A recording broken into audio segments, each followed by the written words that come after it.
நள்ளிரவு நேரத்தில் கூட நல்ல தமிழுக்காக கைதட்டுகிற மக்கள் நம்ம மண்ணில் இருக்காங்க. நல்லா கைதட்டுங்க. நம்ம ஊருக்காக வந்திருக்கோம்.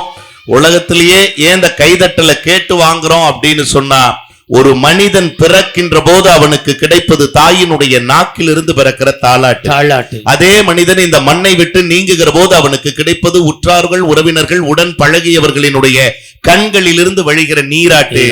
நம்மை போன்ற மேடை கலைஞர்களை வாழ வைப்பது நீங்கள் கொடுக்கிற கைதட்டல் என்கிற பாராட்டு என்பதை சொல்லி நல்லா கொடுங்க. உண்மையிலுமே நல்ல மக்கள். நடுவர் அவர்களே, வெளிநாட்டிலும் தாய்மார்கள் இருக்காங்கல்ல, நம்ம கிராமத்திலும் தாய்மார்கள் இருக்காங்கல்ல. ரெண்டு தாய்மார்களுக்கு ஒரு வித்தியாசம் இருக்குன்னு என்ன சொன்னா அத்தனை பேருடைய கைகளும் தட்டுவாங்க. என்ன தெரியுமா? வெளிநாட்டு தாய்மார்களும் ஓடிட்டு இருக்காங்க, நம்ம கிராமத்து தாய்மார்களும் ஓடிக்கிட்டு இருக்காங்க. என்ன வித்தியாசம் தெரியுமா? வெளிநாட்டு தாய்மார்கள் உடல் இளைப்பதற்காக ஓடிக்கொண்டிருக்கிறார்கள். நம் நாட்டு நம் கிராமத்து தாய்மார்கள் தான் பிள்ளைகள் பிழைப்பதற்காக ஓடிக்கொண்டிருக்கிறார்கள்னா கைதட்டுங்க. அப்படிப்பட்ட தாயால தான் ஒரு குடும்பம் நல்லா இருக்குன்னு பேசுறதுக்கு நாங்க வந்திருக்கோம். உண்மையிலுமே சொல்றேன், இப்ப எங்களுக்கெல்லாம் கைதட்டினீங்க, ஆனா நம்ம நடுவருக்கு முதல்ல ஒரு நல்ல ஒரு கைதட்டல் கொடுக்கலாம். ஏன்னா அங்க பாருங்க, எல்லாரும் அவ்வளவு தலக கொடுத்துட்டு இருக்காங்க. அண்ணே, நான் ஒன்னே ஒண்ணு கேட்கிறேன். என்ன தெரியுமாண்ணே, இப்ப நீங்க அனுமதி கொடுத்தீங்கன்னா உங்க பெருமைய உங்க தம்பி ஒரு வார்த்தை சொல்லிக்கிறேன். என்னைய பத்தி சொல்றதுக்கு என்கிட்டே அனுமதி கேட்க, உங்களை பத்தி சொல்றதுக்கு உங்ககிட்டயே அனுமதி வாங்கிட்டு சொல்றேன். என்னைய கேட்காம என்னைய பத்தி என்னென்னமோலாம், உங்களைய கேட்காம உங்களைய பத்தி 1000 பேர் சொல்லட்டுனே. ஆனா உங்க தம்பி உங்களை கேட்டுட்டு உங்களை பத்தி இன்னைக்கு மேடையில சொல்றேன். அப்ப சொல்லு, நான் பெர்மிஷன் தாரேன். உண்மையிலுமே சொல்றேன். இங்க ஐயா எல்லாம் உட்கார்ந்து இருக்காங்க, அம்மாக்கள் எல்லாரும் உட்கார்ந்து இருக்காங்க. பாமர மக்கள், உண்மையிலுமே சொல்றேன், இந்த மண்ணின் மைந்தர்கள் போல அழகா உட்கார்ந்து இருக்கீங்க. எனக்கு என்ன மகிழ்ச்சி தெரியுமா? இவங்க முன்னாடி தானே நீங்க யாருன்னு சொல்லணும். தேவகோட்டை மகாராஜன்னா யாரு? யாரு ஊருக்குள்ள அவருக்கு என்ன பேரு? தேவகோட்டை மகாராஜன்னா யாரு? ஊருக்குள்ள அவருக்கு என்ன பேரு? தேவகோட்டை மகாராஜன்னா யாரு? பிஸ்கட் தாரண்டா தாரண்டா பேசி முடிச்ச உடனே தாரண்டா எடுத்து வைங்கன்னு. அதுக்கு தானே இந்த கத்துற. ஆனா நீங்க விஜய் டிவில கலக்க போவதுன்னு ஒரு நிகழ்ச்சி வந்தது, பார்த்திருக்கலாம். சன் டிவில ஒரு காலத்துல அசத்த போவது யாருன்னு ஒரு நிகழ்ச்சி வந்தது, பார்த்திருக்கலாம். அதிலெல்லாம் யார் யாரோ நகைச்சுவை பேசுற மாதிரி கேட்டிருப்பீங்க.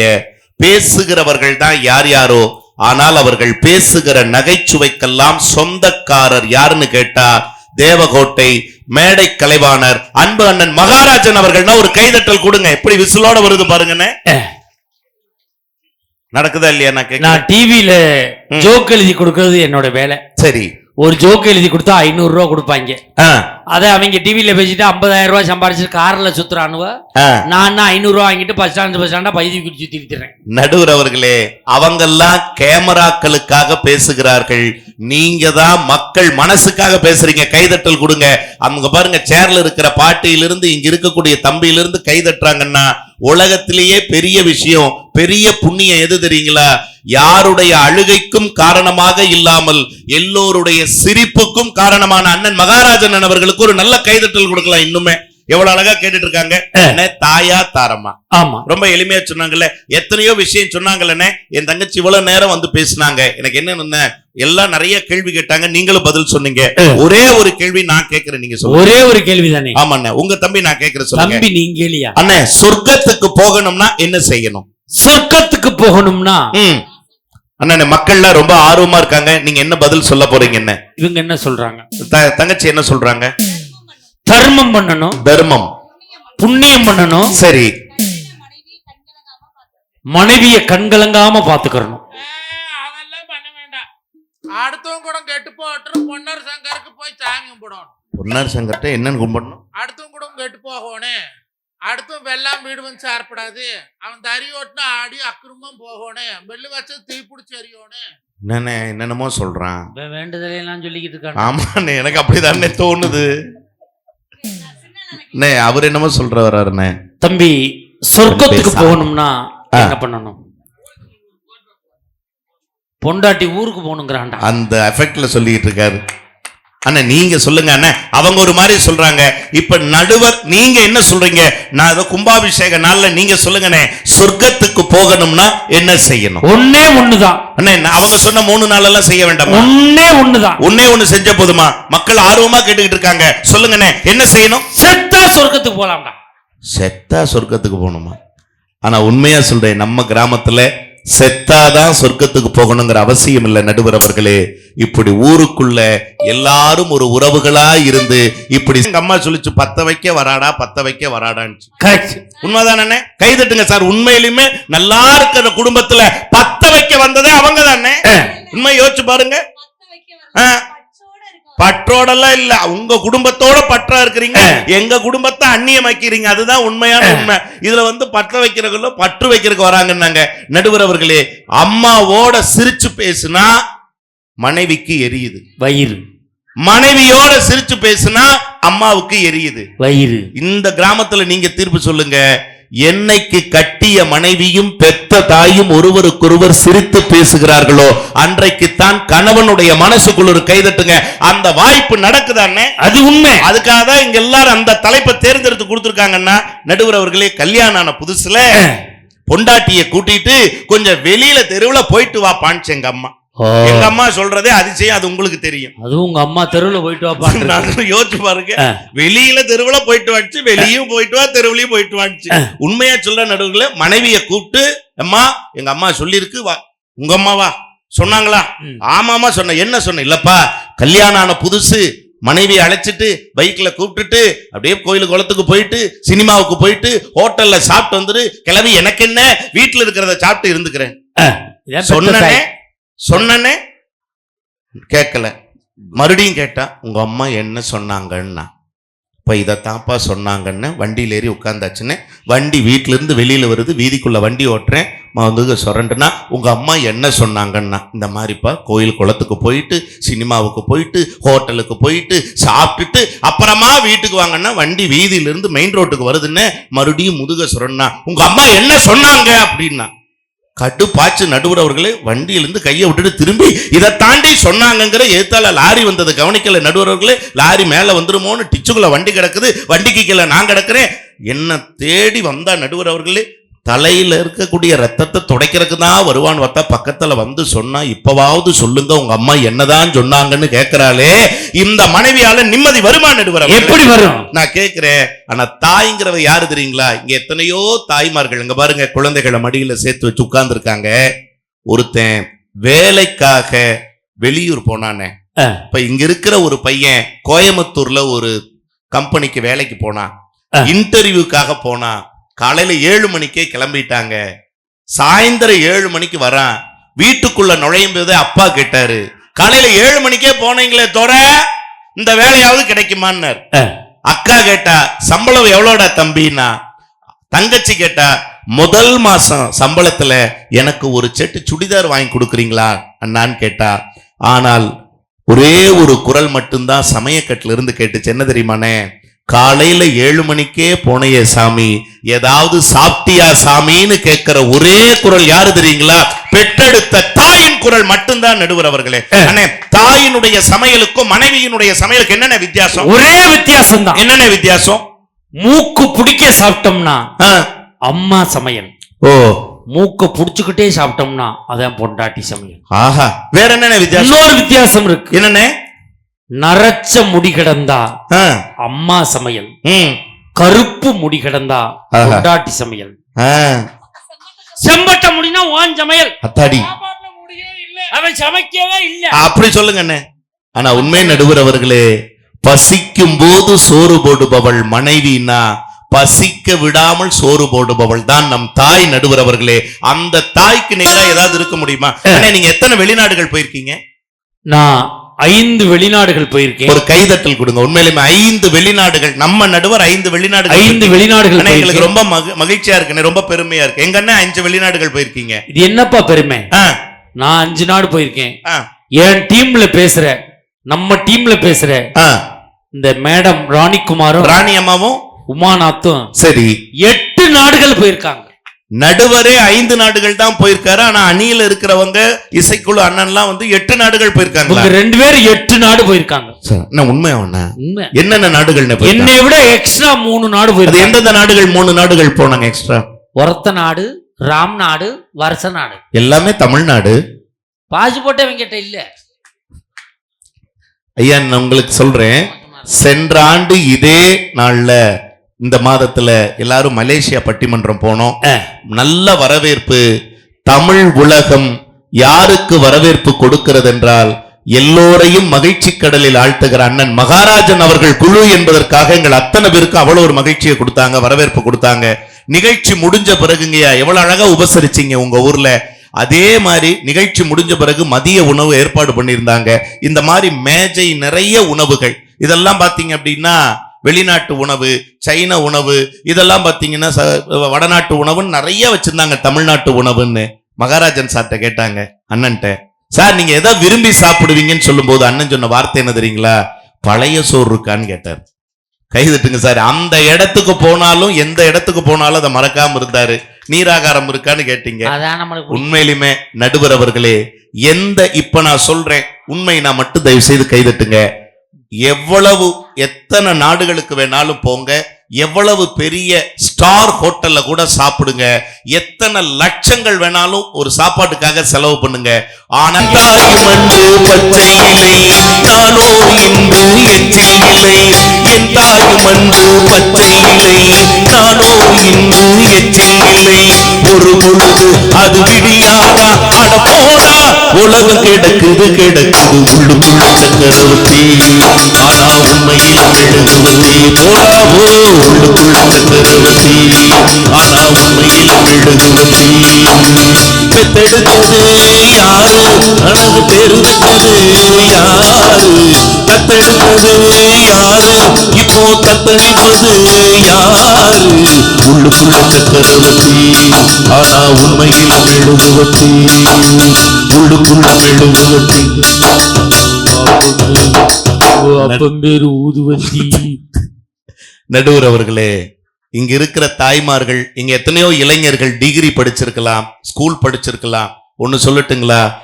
எத்தனையோ தாய்மார்கள் 10 பாத்திரம் தேய்த்தாவது தன் பிள்ளைகளை பட்டப்படிப்பு படிக்க வைக்கிறாங்க. கைதட்டுங்க நடுவர் அவர்களே. அவங்க சொன்னாங்க ஒரு வார்த்தை, மனைவியாலதான் மகிழ்ச்சி, மனைவியாலதான் மகிழ்ச்சிங்கிறாங்களே. மனைவிக்கே எப்ப மகிழ்ச்சி தெரியுமான்னு? அவ அம்மாவா ஆகும்போதுதான் மகிழ்ச்சினா நடுவர் அவர்களே, அதுதான் பெருமை அப்படின்னு சொன்னா, ஒரு மனைவி வாழ்நாளில் சாகிற வரை மனைவியாகவே இருந்துட்டா அவளுக்கு என்னைக்கு மகிழ்ச்சி கிடையாது.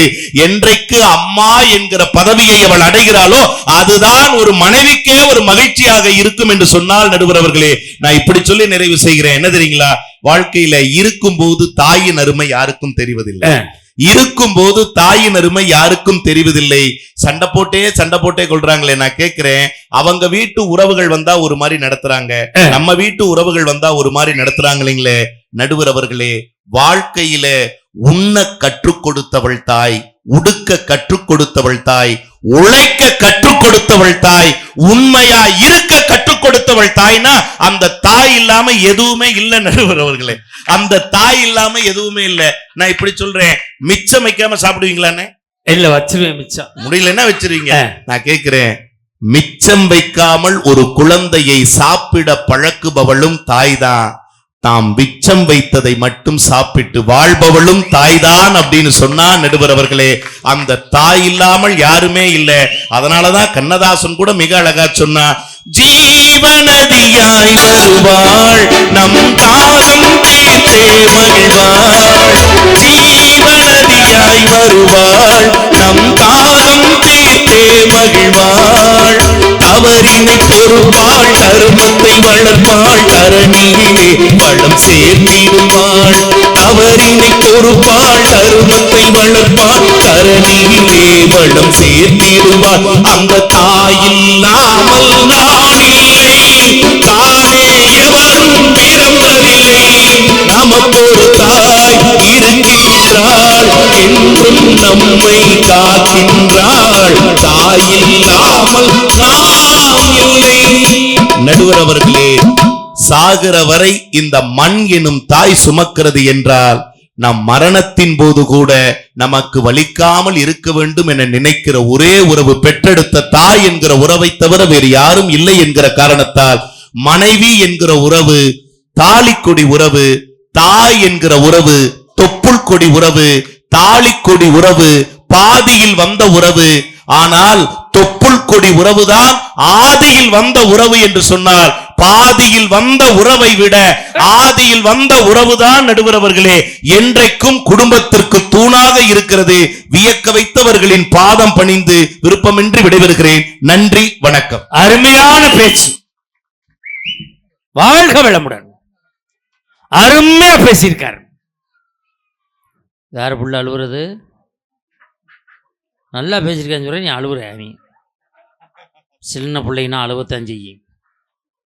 அழுவட்டும். கண்டிப்பா அது ஆம்பளை பிள்ளையா இருக்காது, பொம்பளை பிள்ளையா தான் இருக்கும். மாதிரி கூட்டத்தில் அழுவுறது பொம்பளை பிள்ளையா தான் இருக்கும். ஆம்பளை பிள்ளை தான் அழுவுறானா? அக்கா, ஆம்பளை பிள்ளையா பொம்பளை பிள்ளையா அழுவுறது? ஆம்பளை பிள்ளையா? அப்போ வச்சிருக்கிறது பொம்பளையாளா இருக்கும். அதான் அழுகுறேன், இல்லைன்னா அழுதுருக்க மாட்டேன். ஏதோ ஒரு கனெக்ஷன் தான் அழுதுருப்பேன். பொண்டாட்டிலே 3 வகையான பொண்டாட்டி இருக்கு. 3 டைப் ஆஃப் பொண்டாட்டிஸ். ஃபர்ஸ்ட் டைப், சாப்பாடை போடுவா, சாம்பாரை ஊற்றுவா, பிசைஞ்ச வாயில வைப்போம். என்னடி உப்பு இல்லை, ஏன் உப்பு போட்டா செஞ்சு அப்படியோ, நீ போட்டு சாப்பிட மாட்டியோ, கத்துவா, கதறுவா. இவ்வளோ கூட கணக்கில் சேர்த்துக்கலாம். நம்பர் 2, என்னடி சாம்பாரில் உப்பு இல்லை, வாயிலே முணங்குவா. முட்டைய புகழ்ச்சிலோ பேப்பச்சில் அடிபோது பசுபது அடிவிடு தொலையமாக வந்து தொலைக்கிற அவனுக்கு வடிச்சு பிடிச்சி கொட்டுக்கா கையில் கட்ட மலைக்க. இவளையும் கணக்கில் சேர்க்கலாம். நம்பர் 3, இவ தான் டேஞ்சரான ஆள். என்னடி சாம்பாரில் உப்பு இல்லை, பதிலே பேச மாட்டான், இப்படி பருபருன்னு முடிப்பா. இவ தான் சோத்தில் விஷத்தை வைக்கிற குரு, ஸ்லோ பாய்சன். இவளுக்கிட்ட தான் கொஞ்சம் உஷாராக இருக்கணும். எனக்கு 7 பொண்டாட்டி, அதனால 3 பொண்டாட்டியை பற்றி தெரியும். திருப்பூருக்கு வேலைக்கு போயிட்டாளுங்க. இவன் தான் லேடிஸ் நம்பர் பூரா வச்சுக்கிட்டு சுத்துறேன். அவன்கிட்ட வாங்கிக்க. எங்கே சார் நிம்மதியாக இருக்க முடியாது? ஒன்றும் இல்லை. போன வாரம் ஒரு பட்டிமன்றம் முடிச்சு விடிய காலம் 3 மணிக்கு போயிட்டேன். காலிங் பெல் அடித்தேன். என் பொண்டாட்டி கதவை திறந்தான். இப்போ அவன் தூக்கத்தில் வந்து திறக்கிறாளே, சிரிச்சு வைப்போம்னு அவள் கதவை திறந்த உடனே அப்படின்னு என்னையெல்லாம் பார்த்தா சிரிப்பாத்தான் இருக்குன்னு போய் படுத்துட்டான். மறுநாள் அதே டயத்துக்கு பட்டிமன்றம் முடிஞ்சு போகிறேன். காலிங் பெல் அடித்தா கதவை திறந்தான். இதுதான் சிரிச்சா திட்டாளே, சிரிக்கப்படாதுன்னு இப்படியே நின்றேன். என்னைய பார்த்தா சிரிப்பியா, அந்த அவளை பார்த்தா சிரிப்பியா? இப்படிய காலம் 3 மணிக்கு எவ்வளோ கதை திறந்து வச்சுக்கோ அவளை பார்த்து சிரிக்கிறதுக்கு. பொண்டாட்டினாலே சந்தேகம் சார், சந்தேக புத்தி. நேற்று பட்டிமன்றம் இல்லை, தூங்கிட்டேன். நைட்டு 1 மணிக்கு ஃபோன் வந்துச்சு. பார்த்தேன், கம்பெனி போகணும். ஐயா அப்படின்னு வச்சுட்டு படுத்துட்டேன். திருப்பி 1:30க்கு என்கிட்ட 2 செல்லு இருக்கு. இந்த செல்லில் ஃபோன் வந்துச்சு. இதை பார்த்தேன், இது இந்த கம்பெனிக்காரன் அடித்தான். வச்சுட்டு தான் நான் தூங்குனேன். இவ முழிச்சுட்டான். 2 ஃபோனும் வந்துச்சு. முழிச்சுட்டா. 1:30க்கு யார் போகணும்? கம்பெனி போகணும். இதுலேயும் கம்பெனி போகணும். 1:30க்கு அவன் கம்பெனியை திறந்து வச்சுட்டு உனக்கு அடிக்கிறேன். நான் கேனச்சிருக்கி நம்ப எங்கே எடு திருப்பி அடி. என்னைக்கு கம்பெனி போயிடணும் திரும்பி போயிருக்கு. பீ பீ பீ பீ பீ பீ பீன்னு சொல்லி டுக்குடு அப்படின்னு 2 வருஷம் நீ சொல்லியிருப்ப. இவ திருப்பி அடிப்பேன், நீ எடுத்துறாதேன்னு சொல்லி வச்சிருப்ப. அவன் தான் ஆஃப் பண்ணி வச்சுட்டு படுத்துட்டான். இது மனுஷ வாழ்க்கையாயா? ஆனால் அப்படி இருந்தாலும் என் மனைவியை நான் விட்டு கொடுக்க மாட்டேன். எனக்கு கல்யாணம் பண்ணி 18 வருஷமா எங்கள் அம்மாவுக்கு என் பொண்டாட்டிக்கு மாமியா மருமக சண்டையே வந்ததில்லை. கைதட்டுங்க. 18 வருஷமா மாமியா மருமக சண்டையே வந்ததில்லை. எப்படா வரும்? எங்கள் அம்மா செத்து 18 வருஷம் ஆச்சுரா. இருந்தவளோட சண்டை வர்றது. சாப்பிட்றா, உருள்றா, பிறல்றா. எங்கள் அம்மா செத்துருச்சேன்னு எங்கள் பெரியம்மா கொண்டாந்து வச்ச பிள்ளைகளை பார்த்துக்கிறேன். என் பெரியம்மா எனக்கு தாய் மாய் தானே, இந்த சைஸில் இருக்கும். போன வாரம் எங்கள் பெரியம்மா தொண்டை வலிக்குதுன்னு இருக்கு, டாக்டர்கிட்ட கூட்டிட்டு போயிருக்கேன். டாக்டர் எங்கள் பெரியம்மா வாயை திறக்க சொல்லி உள்ளே லைட் அடித்து பார்த்து என் பொண்டாட்டி கூப்பிட்டு, இங்கே வாமா நீ தானே மருமக? ஆமாம் சார். ஓ மாமியா உள்நாக்கு வளர்ந்துருக்கு, ஒரு 15,000 ரூபா கூட ஆப்ரேஷன் பண்ணணும்னு இருக்காரு. என் காசு தானே கொடுத்துட்டு வரோண்டியானே டாக்டர் கூப்பிட்டு சொல்லியிருக்கா. சார் நீங்கள் கொஞ்சம் இங்கே வாங்க. என்னம்மா, நான் 30,000 தாரேன், இந்த வெளியில் தொங்குற நாக்கை எப்படியா நறுக்கி விட்டுருங்க சார் அப்படின்னு. இப்போ எங்கள் அம்மா சாப்பிட கூட வாயை திறக்க மாட்டேங்குதுக்கா. வாயை திறந்தாலே இப்போ கத்திரிக்கோலை காட்டா, அது பள்ளி மாதிரி நாங்கள் உள்ள இருக்கு. நேற்று பார்க்குறேன் கையை அமுக்குறான், இன்னைக்கு காலையில் பார்க்குறேன் காலை அமுக்குறான். சமாதானம் ஆயிட்டியலான்னு கேட்குறேன். என்னைக்காவது உங்கள் அம்மா கழுத்து வலின்னு சொல்லாமையா போயிடும், நான் ஒரு அமுக்காமையா விடுவோம். இப்போ ஃபோன் பண்ணி கேட்குறேன், அம்மா தூங்கிட்டியான்னு கேட்குறேன். நான் பாயில் தூங்கலடா, செவுத்துலேயே தூங்குறேன்டா, பள்ளி மாதிரி சாஞ்சிக்கிட்டு. ஆமான்னு கேட்குறேன். எப்போ அவங்களுக்கானு தெரில, அவள் குணங்குறி சரியில்லாதவ, எப்போ இங்கிட்டு திண்டு முடுன்னு தெரியவா, டப்பு நான் உயரத்துக்கு போட்டு அமுக்கினா கரெக்டாக இருக்கும்டா அப்படி. எங்கே நிம்மதியாக வாழ முடியுது? அப்போ உறவுகளால் சந்தோஷம் இல்லை, பொண்டாட்டியால சந்தோஷம் இல்லைன்னு புலம்பி தித்திருக்கார் பெரும்புலவர் கோப்பா ரவிக்குமார் அவர்கள். பட குடும்பத்தை வரவு செய்யக்கூடிய ராணிக்குமார் அவர்கள் குடும்பத்திற்காக வருகிறார்.